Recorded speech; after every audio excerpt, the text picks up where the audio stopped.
ಹೆತ್ತವರನ್ನೇ ಕೊಂದ ಶ್ವೇತಾಗೆ ಪೊಲೀಸರಿಂದ ವಿಚಾರಣೆಯ ಬಾಣ. ಹತ್ಯೆಯಲ್ಲಿ ಬಾಯ್ ಫ್ರೆಂಡ್ ಪಾತ್ರ ಇಲ್ಲ ಅಂತಿರೋದ್ರಿಂದ ಅನುಮಾನ. ಡೈಯಿಂಗ್ ಡಿಕ್ಲರೇಷನ್ ಇರೋದ್ರಿಂದ ಕೆನತ್ನನ್ನು ಆರೋಪಿಯನ್ನಾಗಿಸಲು ತೀರ್ಮಾನ. ಸತೀಶ್ ಜಾರಕಿಹೊಳಿ ಸಂಬಂಧಿಗೆ ಇಡೀ ಶಾಕ್. 2ನೇ ದಿನವೂ ಮುಂದುವರೆದ ರೇಡ್. ಅಕ್ರಮ ಆಸ್ತಿ ದಾಖಲೆ, ಚಿನ್ನ ಬೆಳ್ಳಿ ಪತ್ತೆಯಾಗಿರೋದ್ರಿಂದ ಮುಂದುವರೆದ ತಲಾಶ್.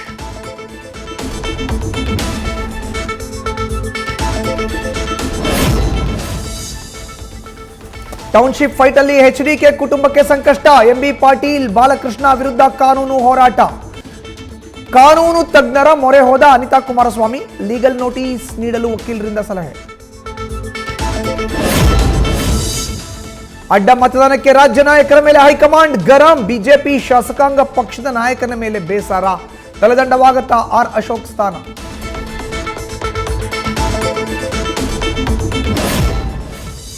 ವೆನಿಜುವೆಲಾದಲ್ಲಿ ಪ್ರಬಲ ಭೂಕಂಪ. 7.2 ಮತ್ತು 7.5ರಷ್ಟು ತೀವ್ರತೆಯಲ್ಲಿ ಕಂಪನ.